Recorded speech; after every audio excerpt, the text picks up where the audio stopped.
Salut les gars, aujourd'hui j'avais envie de revenir sur l'événement de cette rentrée, les Anneaux de Pouvoir. D'ailleurs, avec un tel nom, j'ai vraiment hâte de connaître la déclinaison porno. Posons les bases, je suis un grand fan de l'univers du Seigneur des Anneaux et du Hobbit, j'ai vu bien sûr tous les films en version longue, et j'ai lu tous les livres. Le Hobbit a d'ailleurs été une énorme déception pour moi à sa sortie au ciné, un peu comme tout le monde, trop de CGI, pas assez fidèle au livre, mais on y reviendra. Et franchement, cette série Les Seigneurs des Anneaux, les Anneaux de Pouvoir, c'était pas mal au début, j'ai franchement bien aimé, mais je reste quand même très mitigé. Ça n'a pas été l'extase, mais je m'attendais tellement à un truc pourri, que franchement, ça va. Franchement, ça va, j'ai vu toutes les autres critiques YouTube qui crachent ouvertement dessus, mais moi je trouve que ça va, il y a 1000 fois pire comme série. Mais elle a quand même vraiment beaucoup de problèmes. Si vous ne l'avez pas vu, je pense vraiment que ça vaut le coup de la voir, rien que pour la partie technique, parce que niveau image, c'est vraiment canon. Ça faisait très longtemps que j'avais pas pris une claque graphique en dehors des jeux vidéo. Pour moi, c'est un exemple de ce que tout film ou série devrait faire en termes d'image. Car ils ont vraiment fait le maximum en réel, et tout le reste, les effets spéciaux, ils étaient un peu obligés pour l'univers. Puis j'ai envie de dire, 50 millions de dollars par épisode, ça aide. Je peux pas vraiment vous faire de résumé, mais il faut clairement avoir vu Le Seigneur des Anneaux et Le Hobbit avant, et aimer l'univers. C'est la première fois que je regarde un film ou une série et que je ne sais pas ce qui est réel ou non. Ça fait du bien d'avoir une claque graphique car je trouve que depuis 7 ou 8 ans, tout était un peu homogène en termes de CGI et les avancées étaient minimes. Et ce qui pêche énormément dans toute la série, c'est les dialogues. Forcément, dans les films, la majorité des dialogues venaient directement des bouquins. Là, la série ne s'inspire d'aucun bouquin, donc le génie de Tolkien n'est plus là. Mais ça, on peut pas trop leur en vouloir, non? Maintenant, partie spoil, et je vais pouvoir vous parler un peu de la lenteur de la série. L'énorme mauvais point de cette série, c'est l'écriture, qui oscille entre le plutôt bon et très souvent le mauvais. Et ça, tout le temps. Ce qui explique qu'on l'a accusée d'être lente et ennuyeuse, mais en fait, elle n'est pas lente. Pas du tout. Ce sentiment de lenteur vient d'une accumulation de petites choses, je vous explique. Nous avons globalement 4 histoires, mais ça reste de petites histoires avec peu d'enjeux. Donc faisons un petit résumé global de chaque histoire, ça ira plus vite. Nous, pieds velus, vivons une existence centrée sur la peur des autres. Un jour, un mec tombe du ciel, mais n'est pas accepté par le groupe. Donc le groupe rejette la faute sur la famille qui l'accueille, car il explique bien que ce qui compte, c'est de survivre à tout prix. Il se déplace, les 3 sorciers arrivent et emmènent Meteorite Man. Et là, bizarrement, c'est essentiel chez eux l'entraide. Une autre, Galadriel recherche Sauron pour se venger, mais ne le trouve pas, mais refuse les havres gris. Donc se retrouve au milieu de la mer. Elle échoue sur un radeau, puis dans Numénor. Il me faudrait une armée. Non, c'est mort. Bon, je fais un tour et je reviens. Écoute, il me faudrait vraiment une armée car, yep, ça marche. Youhou, on part faire la guerre avec 3 minuscules bateaux. Encore une autre, mais qui est la meilleure des 4 histoires, et ça explique pourquoi je reste mitigé sur la série. Tu dois enquêter chez les nains. D'accord. Mon cher ami Durin, mais t'es un bâtard, je t'ai pas vu en 20 ans. Mais je t'aime bien. D'ailleurs, regarde comme c'est cool le mithril. Ah ça tombe bien qu'il faisait du mithril, car on a un problème avec les hommes poireaux. Durin demande à sa mère d'exploiter la mine, son père veut pas, mais Durin le fait quand même. Moi qui ai un tempérament bourrin, forcément les nains j'adore. En plus là on voit enfin la ville des nains habitée, puis on voit la découverte du mithril. C'est trop cool. Je suis désolé, j'adore, c'est tout. Tu me mets la ville des nains et ça y est, je te sors ma carte bancaire, c'est tout. Mais heureusement, ça va bien au-delà de ça. De toute manière, on sera vraiment tous d'accord pour dire que cette amitié est ce qui s'est fait de mieux dans cette saison. Mais alors vraiment de loin. L'œuvre de Tolkien parle essentiellement en sous-lecture, de races qui, malgré leurs différences et un historique de guerre entre elles, s'allient pour survivre à la destruction. La communauté de l'anneau est le meilleur exemple, bien sûr, mais aussi Merry et Pippin avec les Ents. C'est aussi de jeunes gens qui refusent de faire comme leurs parents tout en montrant qu'ils ont aussi leur place. Nos jeunes hobbits, en particulier Bilbon, qui avaient le choix. Gimli et Legolas. Aragorn, qui a toujours souffert d'avoir reçu un héritage trop conséquent pour ses épaules. La jeune génération refuse de se soumettre aux traditions, sans toutefois les rejeter complètement, mais elles considèrent qu'elles ont le choix de faire autrement. Là, on a Durin qui a un sacré dilemme. Il est ami avec un elfe, ce qui ne plaît à personne, et qui doit faire le gentil fils en acceptant tous les ordres de son père, même s'il les trouve injustes. C'est dans cette histoire que j'ai retrouvé l'univers de la Terre du Milieu. Ce qui n'aide pas non plus, c'est la musique qui est trop loin de ce qu'on a connu jusque-là, hormis la chanson des nains, mais là encore une fois, elle fait partie du fil rouge d'Elrond et de Durin. Le gros bon point, c'est qu'il se passe pas mal de choses dans la série, et c'est pour ça qu'on peut pas vraiment l'accuser d'être lente. Mais ce sentiment de lenteur vient du fait qu'ils ont eu l'idée vraiment de merde, mais vraiment de merde, de vouloir présenter de nouveaux persos un peu toutes les 15-20 minutes. Alors que ça aurait été tellement plus simple en fait de présenter un perso par épisode et de le suivre durant tout l'épisode. Là c'est un peu 3 fois par épisode où t'as un nouveau, et tu le suis, mais en même temps, tu t'en fous un peu parce que tu le connais pas, quoi. Conclusion, cette saison, c'est de petites histoires avec peu d'enjeux, cumulées, avec de nouveaux persos auxquels on essaye même pas de s'attacher parce que ça va beaucoup trop vite. Donc tu peux dire que tu t'es ennuyé, mais pas que c'était lent. Et j'avoue que moi aussi, même avec mon vidéoprojecteur, même si j'étais à fond dedans et que je coupais mon téléphone exprès, il y a des moments que je décrochais, notamment avec toutes les histoires avec les humains, où là, mais j'ai complètement décroché, quoi. Vraiment. Et niveau incohérence, il y a vraiment un l'appel, quoi. Hein, vraiment. Moi, je suis du genre à un peu couper mon cerveau pour passer un bon moment, tu vois.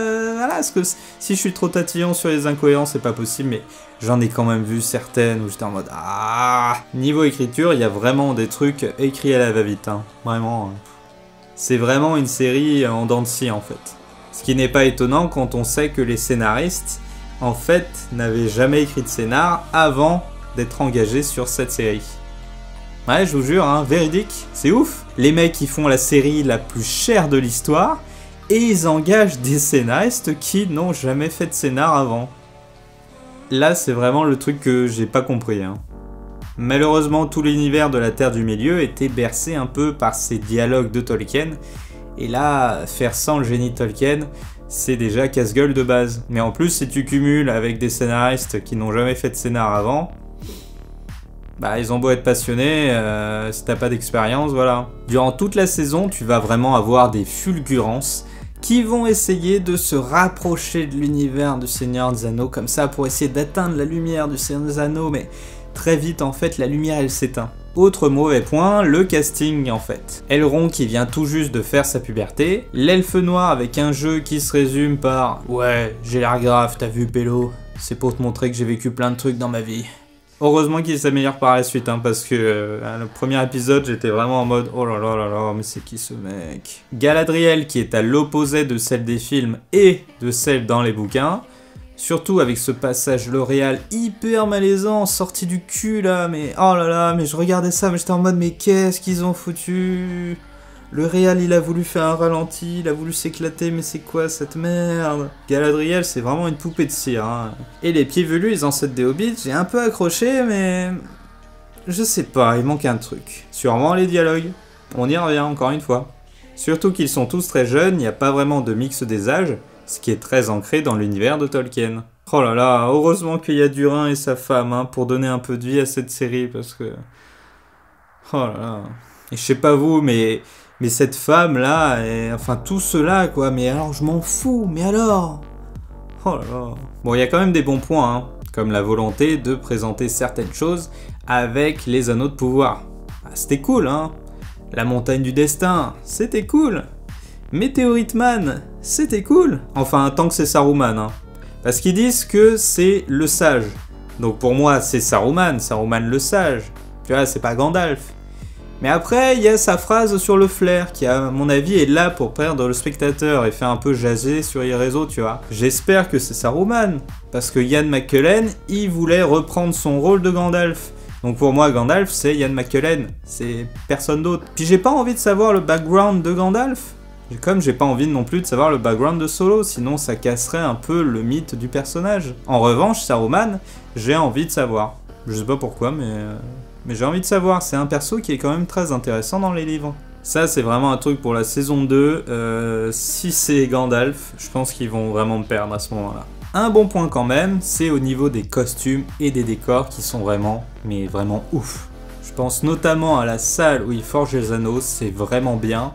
Parce que ça fait pas du tout toc, hein, ça fait vraiment du vrai bois un peu partout au niveau des forges, c'est vraiment magnifique. Mais je sais pas vous, mais il y a ce sentiment durant toute la série qu'ils ont mis toutes leurs énergies à faire en sorte que, au niveau de l'univers visuel, ce soit un mix entre le Seigneur des Anneaux et le Hobbit, au niveau des films, hein, et que ça soit un peu un mix des deux. Et je trouve que là-dessus, c'est très réussi. Mais après, pour tout le reste, au niveau du casting, du jeu d'acteurs, de l'écriture, des dialogues, tout le reste, on dirait qu'ils avaient plus de jus. Et dernier mauvais point, c'est cette envie de faire revenir Sauron. Pour moi, Sauron, c'était un peu terminé, hein. Toute la case Sauron, c'était terminé. Ils avaient moyen de trouver un autre grand méchant ou d'expliquer certaines choses. Et là, je sais pas. J'ai pas du tout aimé le dernier épisode. Hormis la création des anneaux, j'ai vraiment surkiffé, c'était beau. Mais encore une fois, c'est que du visuel. Enfin, franchement, tout le dialogue entre Sauron et Celebrimbor, mais il était complètement lunaire ce dialogue. Hein.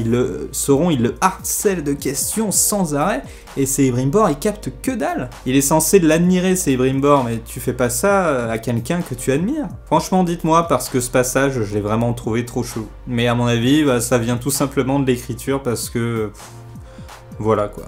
De toute manière, toute la série regorge un peu de clins d'œil et de bras tendus vers les films pour essayer un peu de toucher la lumière de ce qui était bien, quoi. Et franchement, là-dessus, ils pouvaient trouver un meilleur méchant. Conclusion, je suis mitigé, car ça aurait pu être pire. Tout simplement, heureusement qu'il y a tout le fil rouge entre Elrond et Durin. Heureusement qu'il y a ça, parce que sinon, la série...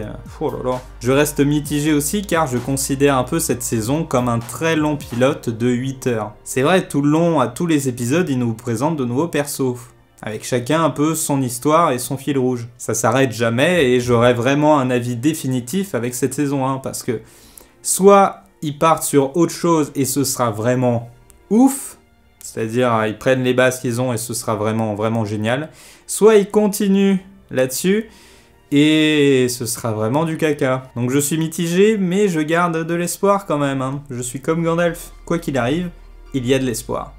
Surtout que c'est pas comme si on croulait sous les séries du Seigneur des Anneaux. Hein. Mais il y a vraiment un truc que je comprends pas, c'est qu'ils ont fait la série la plus chère de l'histoire, mais ils se sont tirés des balles dans le pied directement. Donc on a parlé des scénaristes, mais il y a aussi le fait qu'ils ont même pas demandé à Peter Jackson d'être consultant sur le projet, alors que c'est un des plus grands spécialistes de l'univers du Seigneur des Anneaux quand même. Donc c'est vraiment dommage, hein. J'ai apprécié le début de saison, mais il y a le reste de la saison.